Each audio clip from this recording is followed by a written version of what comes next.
ये है दिल्ली क्राइम मोर्चा news network.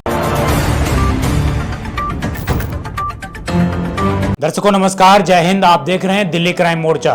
दर्शकों, राजधानी दिल्ली में हर एक का सपना होता है कि उसका घर एक अपना हो, और इसी सपने को तमाम एजेंसियां मिलकर किस प्रकार उसका मजाक बनाती हैं, हम इसका आज आपके सामने खुलासा करने जा रहे हैं। अगर आप भी सपना देख रहे हैं दिल्ली में कहीं पर कोई मकान खरीदने का या कोई फ्लैट खरीदने का, तो उससे पहले आप हमारी ये खबर जरूर देखिएगा, क्योंकि कुछ ऐसे खुलासे आज हम करने वाले हैं जिनके माध्यम से आपको ये समझ में आएगा कि दिल्ली की एमसीडी, डीडीए, इसके अलावा निचले स्तर के जो थाने इसके स्तर पर कर्मचारी होते हैं वो, इसके अलावा एसडीएम, डीएम, ये सारे लोग किस प्रकार मिलकर एक आम पब्लिक को मूर्ख बनाने का काम करते हैं और फिर उनकी मेहनत की कमाई को लूटने का काम करते हैं। हमने आपको अपने पहले एक अभियान में जिस तरीके से हमने आरटीआई एक्ट के माध्यम से तमाम चीजों को निकाला था कि किस प्रकार कोचिंग सेंटर चल रहे हैं इलीगल तरीके से, उनके पास फायर होनेसी नहीं थी। आज हमारे साथ आरटीआई एक्टिविस्ट परमिंदर जी फिर से मौजूद हैं और इन्होंने काफी संघर्ष करने के बाद लगभग 2-3 साल से लगातार ये लगे हुए हैं। इन्होंने आज हमारे को एक बड़ा खुलासा किया जो हमें लगा कि अपने चैनल के माध्यम से आपको दिखाना चाहिए, क्योंकि आप दिल्ली क्राइम मोर्चा के दर्शक हैं और दिल्ली क्राइम मोर्चा का सदैव से उद्देश्य रहता है कि दर्शकों की प्राथमिकता को पहले रखा जाए। तो आज जो बड़ा खुलासा होने वाला है वो आपकी आंखें खोल के रख देगा। तो आपको ये पूरी रिपोर्ट सावधानी से देखनी है और ध्यान से सुनकर देखना है। और अगर आपका कोई रिश्तेदार, कोई जानने वाला दिल्ली में प्रॉपर्टी खरीदना चाहता है तो उस तक ये खबर जरूर शेयर करिएगा। सर, आपका बहुत बहुत स्वागत है। आज क्या मामला है, क्यों आज आपको दिल्ली क्राइम मोर्चा की टीम के स्टूडियो में आना पड़ा है, क्या इसके पीछे वजह है? ये एक प्रॉपर्टी है आर ब्लॉक मोहन गार्डन की जी। 440 गज की ये प्रॉपर्टी है। इसका ओनर है शिवम मित्तल जी। बिल्डर कह लो, ओनर कह लो, शिवम मित्तल। हमारे पास ये खबर आई थी भी ये जो बिल्डिंग है 440 गज की ये इनलीगल बन रही है, जबकि एमसीडी सैंक्शन नहीं है। तो हमने उसके ऊपर कंप्लेंट लगाई। कंप्लेंट के ऊपर कोई कार्रवाई नहीं हुई, तो फिर उसके ऊपर आरटीआई लगाई। आरटीआई में जो रिप्लाई आए। आपने कंप्लेंट कहाँ पर की थी? कंप्लेंट मैंने की थी जो 1/9/2023 को मेयर साहब को, honourable mayor, vice chairman STF, honourable DM south west, the commissioner MCD civic centre, the deputy commissioner MCD Shivaji Place, the DCP west और the SHO PS Mohan Garden. कोई कार्रवाई नहीं हुई। आरटीआई लगाई। आरटीआई में जो रिप्लाई आया इसका जी 27/10/2023 को पहला रिप्लाई आया। बिल्डर और कमर्शियल रेजिडेंस प्रॉपर्टी, इन्होंने कह दिया जी हमारे पास डायरी नंबर नहीं है और आपकी कंप्लेंट ट्रेसेबल नहीं है, जबकि स्पीड पोस्ट से मैंने भेजी थी वो। दोबारा 9/10 को फिर एक कंप्लेंट लगाई। कंप्लेंट के बाद फिर उसकी आरटीआई लगाई। आरटीआई का जो रिप्लाई आए हैं 2-3 के तो रिप्लाई नहीं आए। मेयर साहब ने कोई रिप्लाई नहीं दिया। अच्छा, दिल्ली एमसीडी हाँ, और कमिश्नर ने भी कोई रिप्लाई नहीं दिया, और आपका डीएम साउथ वेस्ट ने भी कोई रिप्लाई नहीं दी। उसके बाद फिर कंप्लेंट 8/11/2023 को। ये जो 440 गज की प्रॉपर्टी है, आप बता रहे हैं उत्तम नगर के मोहन गार्डन में ये पूरी प्रॉपर्टी है, तो ये प्रॉपर्टी मतलब क्यों आपको लगा कि इसके ऊपर जो है काम होना चाहिए, ये बिल्डिंग का निर्माण जो हो रहा है? तो ये बिल्डिंग 5 मंजिल बनी हुई है। अच्छा। जबकि यहाँ पे दिल्ली में 4 मंजिल जो है ना अलाउ है। इसने नीचे दुकानें बना रखी हैं एक साइड पे, और एक साइड पे छोटी सी पार्किंग 200 गज में, और 200 गज में इसने दुकानें बनाई, और ऊपर 4 फ्लोर वो भी इसने टुकड़ों में बना रखे हैं, जबकि टुकड़ों में अलाउड नहीं होते। ये नक्शा पास ही नहीं है इसका। जब दोबारा हमने कंप्लेंट लगाई उसमें थोड़ी सी कार्रवाई हुई। कमिश्नर साहब ने बिल्डिंग EWZ वेस्ट जोन को भेज दी भी आप इसके ऊपर कार्रवाई करो जी। उनका फिर रिप्लाई आया मेरे को, जो लास्ट में लगाई आरटीआई उसका रिप्लाई आया भी इसका जेई जो है श्री अशोक है, उसको मार्क होगी आपकी कंप्लेंट। एज पर रिकॉर्ड जो उन्होंने बताया भी आरजेड प्रॉपर्टी जो है ये फाइल नंबर है इसका, ये डीएमसी एक्ट में इसको शो कॉज नोटिस इशू कर दिया है हमने। अच्छा। और demolition charge are to be taken from the owner builder after taking of the demolition act against the property. Demolition order इसके पास हो गए हैं, और ये है आपकी आरटीआई का रिप्लाई। 28/2/24 को इसके ऑर्डर पास हो गए थे कि उस दिन मतलब ऑर्डर पास हो गए कि आपको बिल्डिंग जो है ये तोड़नी पड़ेगी। अब एमसीडी को ये ऑर्डर मिले, ये इलीगल है। और जो एसडीएम द्वारका को लगाई, उन्होंने ये रिप्लाई दिया है कि संबंधित आरटीआई में प्रॉपर्टी दी गई है, प्रॉपर्टी का इंदराज रिकॉर्ड माल खतौनी में दर्ज नहीं होता। मोहन गार्डन 3 गांव की भूमि पर स्थित है जो कि शहरीकृत हो चुका है, जिनमें एमसीडी एक्ट लागू होता है। संबंधित विभाग से जानकारी लें। ये एक दूसरे के ऊपर टाल रहे हैं, जबकि एसडीएम के पास भी पावर है सील करने की। इनलीगल प्रॉपर्टी, इनलीगल एनक्रोचमेंट की पावर एसडीएम के पास भी होती है सील करने की। टाल मटोल हो गई, इतना इन्होंने बता दिया भी ये सील है। जैसे इन्होंने बताया भी ये प्रॉपर्टी बुक हो गई और इसके डेमोलिशन के ऑर्डर हो गए हैं। हमने दोबारा एक कंप्लेंट लगाई 18/12/2023 को। उसमें मैंने सब रजिस्ट्रार जनकपुरी, सब रजिस्ट्रार बसईदारा, एमसीडी स्वीक सेंटर कमिश्नर और डिप्टी कमिश्नर वेस्ट, इनको लिखा कि ये प्रॉपर्टी जो बुक है इसको कब तक तोड़ोगे या क्या है। जेई और एससी इन्वॉल्व है इनमें, और एसआर को हमने रिक्वेस्ट की है भी इसकी जो है ना sale deed, power of attorney कुछ ना की जाए, ये प्रॉपर्टी बुक है।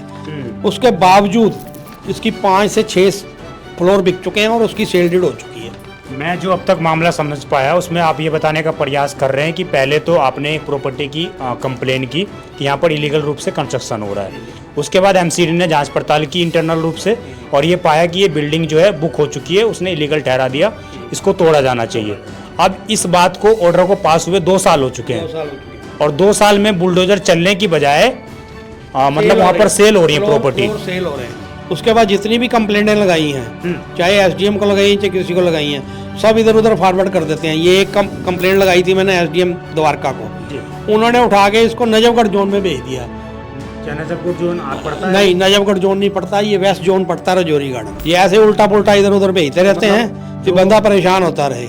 मतलब जो जनता को एक उम्मीद होती है कि अगर पुलिस थाना नहीं सुनता है, हमारे एमसीडी नहीं सुनती है, तो हम एसडीएम के पास जाएंगे, और एसडीएम ने भी वही खेल ने वही कर दिया।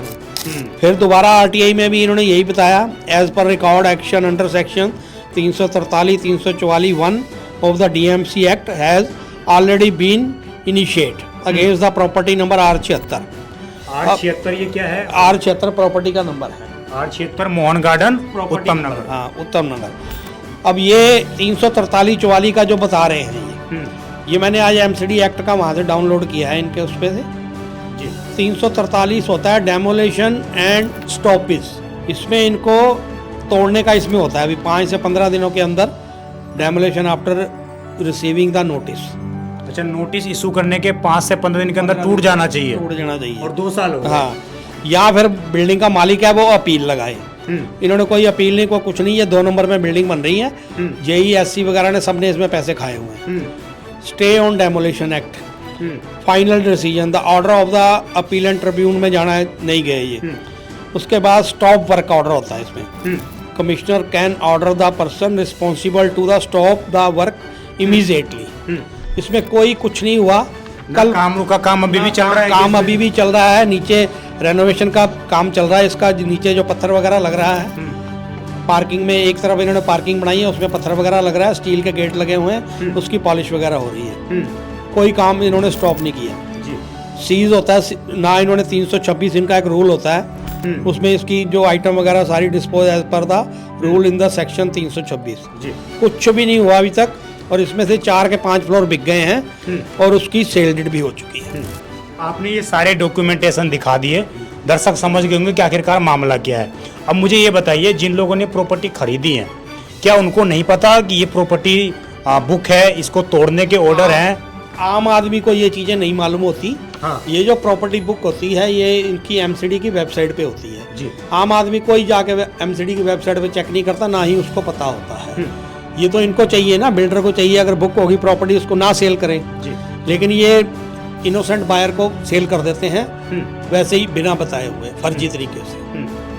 अच्छा, मुझे एक चीज़ बताइए, ये सारे प्रॉपर्टी जो सोल्ड हुए हैं इसमें तो रजिस्ट्री भी हुई होगी, तो रजिस्ट्रार ऑफिस को क्या नहीं पता कि एमसीडी ने बुक कर दिए हैं प्रॉपर्टी? मैंने सब रजिस्ट्रार को कंप्लेंट लिखी है भी ये प्रॉपर्टी बुक है, इसकी सेल डीड ना की जाए, उसके बावजूद इसकी सेल डीड हो गई है। ये कंप्लेंट कब लिखी है आपने?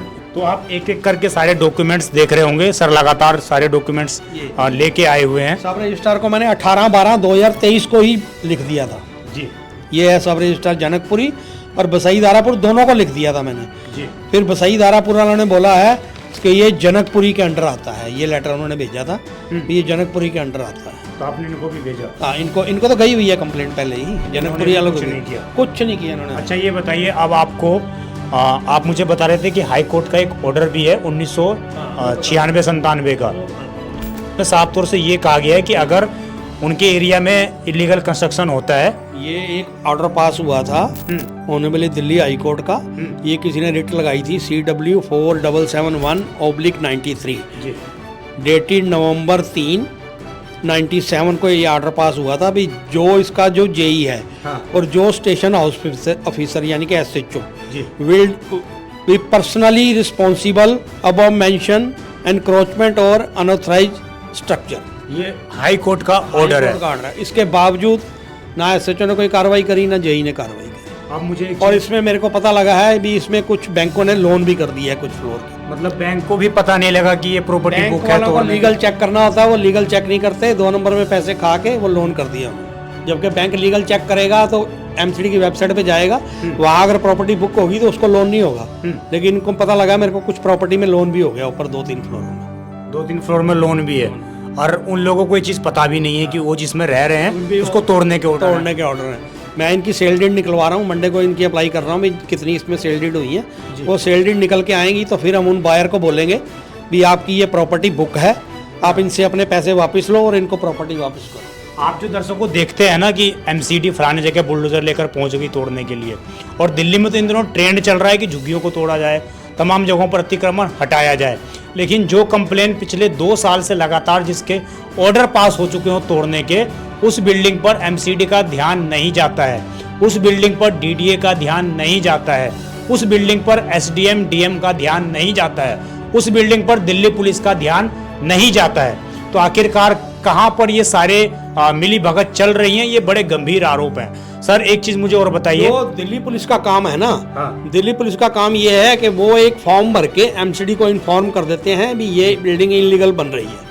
उसको सील डेमोलिशन करने का काम MCD का है, दिल्ली पुलिस का काम नहीं है उसको सील करना या कुछ करना। वो सिर्फ एक फॉर्म भरते हैं, भर के MCD को इन्फॉर्म कर देते हैं भी हमारे एरिया में ये इलीगल इंक्रोचमेंट या बिल्डिंग बन रही है। और ये पुलिस ने कर दिया, इसमें कर दिया, इस चीज में कर दिया, लेकिन MCD मानने को तैयार, MCD मानने को तैयार नहीं है। और ना एक भी हथौड़ा नहीं चला। आप देख लो 2023 से लेकर 2025 आ गया, प्रॉपर्टी बन भी गई, बिक भी गई, लोन भी हो गया और उनकी सेल डीड भी हो गई। और अगर ये कल होके इस खबर के बाद क्या पता असर हो, और अगर बुलडोजर पहुंच गया वहां पर, जिन लोगों ने प्रॉपर्टी खरीदी है उनका क्या होगा? उनका क्या होगा? उनके पैसे गए, वो कोर्ट में धक्के खाते फिरेंगे अपने पैसे के लिए। और ये दिल्ली का कोई पहला मामला है क्या? इससे पहले तो और भी मामले आपने देखे? 3097 प्रॉपर्टी बुक थी 2019 में, मैंने RTA लगाई थी वेस्ट जोन में 3097 प्रॉपर्टी बुक दिखाई थी इन्होंने, मेरे को राइटिंग में जवाब दिया था इन्होंने। अभी मई में जो मैंने इनकी वेबसाइट से चेक किया 1,12,000 प्रॉपर्टी बुक है। मतलब वहाँ पर एक ईंट भी नहीं रखी जा सकती है। 7 साल में 1,12,000 तक डाटा पहुंच गया मई में, और मई से अब ये जून, जुलाई, अगस्त, सितंबर आ गया, ना करते 5,000 प्रॉपर्टी और बुक हो चुकी होंगी जी, जिनको ना तो ये तोड़ते हैं ना सील करते हैं।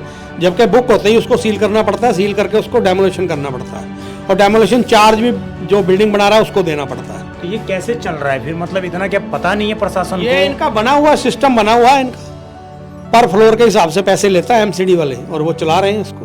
आप बड़ी गंभीरता से, जिम्मेदारी के साथ। बिल्कुल बिल्कुल बिल्कुल। 2 साल हो गए, नहीं तो इसको तोड़ते नहीं।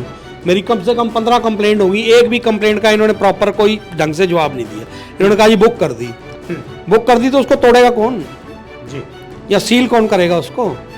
मैं आपसे एक सवाल और पूछना चाहूँगा, इस कंप्लेंट को करने का आपके पीछे का इंटेंशन क्या है? आपको क्यों लगा कि इंटेंशन ये है, फ्लोर पे फ्लोर दिल्ली में बन रहे हैं, पार्किंग की दिक्कत आ रही है, ट्रैफिक की दिक्कत आ रही है, इसने नीचे कमर्शियल दुकानें बना दी हैं 6, ऊपर 4 और 4 8 और 4 12 फ्लोर हैं। 12 फ्लोर में कम से कम भी 12 गाड़ी तो होंगी, वो कहाँ लगेंगी? रोड पे ही लगेंगी। वो क्या करूँ? रोज झगड़े होंगे, रोज मर्डर होंगे, पार्किंग के नाम पे मर्डर हो रहे हैं रोज, जैसे निजामुद्दीन में देखा गया था जी। तो दर्शकों, ये पूरी खबर थी, और हमने इस पूरी खबर के माध्यम से हमें लगा कि ये खबर आपको दिखानी चाहिए। और आप मानिए कि बेहद गंभीर श्रेणी का ये अपराध है, जिसमें प्रशासन और तमाम एजेंसियों के अधिकारी मिले हुए हैं। जब दिल्ली हाईकोर्ट का ये आदेश है कि स्थानीय जेई जिम्मेदार होगा, तो अब तक ना जाने कितने ही जेई 2 साल में बदल चुके होंगे और इन जेईओं के खिलाफ भी कोई कार्रवाई नहीं की गई। हर कोई आया अपनी जेब गर्म करके वहां से निकलता बना। आखिरकार एमसीडी को जब कोर्ट की फटकार पड़ेगी, अगर सर कल को कोर्ट में जाते हैं तो हाई कोर्ट के आदेश आएंगे। कोर्ट में जाएंगे हम, इलीगल कंस्ट्रक्शन के ऊपर एक हम PIL फाइल करने की बना रहे हैं आगे। ये सारी प्रॉपर्टी इकट्ठी करके हम वहाँ पे हाई कोर्ट में एक रिट फाइल करेंगे। ये जो इतनी प्रॉपर्टी, ये सिर्फ वेस्ट जोन में 1,12,000 प्रॉपर्टी है। आप पूरी दिल्ली में लगाओ कितनी होंगी जी? 20 लाख से कम नहीं होंगी प्रॉपर्टी जो बुक करी होंगी। तो ये आगे रुकनी चाहिए। चलो पीछे जो कहते हैं जी पीछे हो गया, इनको नहीं तोड़ सकते हम, तो उसका कुछ हल तो करो, वहाँ पार्किंग बनाओ, कुछ करो उस एरिया में। और ये सारी समस्या एमसीडी और तमाम एजेंसियों के माध्यम से सारी समस्याएं करी हुई है जी। तो ये सारा आपने मामला दर्शकों समझ लिया होगा।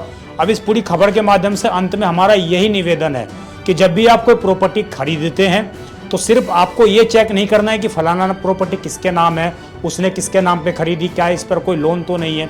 सिर्फ ये चेक नहीं करना है, आपको अब एक चीज दिल्ली के अंदर और चेक करनी है, वो है एमसीडी की वेबसाइट पर जाकर ये चेक करना कि ये प्रॉपर्टी कहीं बुक तो नहीं है। और अगर वो बुक है तो समझिए कि आज ना कल क्या पता उसको टूटने के ऑर्डर हो जाए, या अगर टूटने के ऑर्डर नहीं भी होते हैं तो आपको क्या पता आपसे मंथली बनवाई जाए, ईयरली आपसे बनवाई जाए। आपको लगातार एक ना कहीं उगाही का सामना करना पड़ेगा। यही इस खबर को बताने का हमारा मकसद था।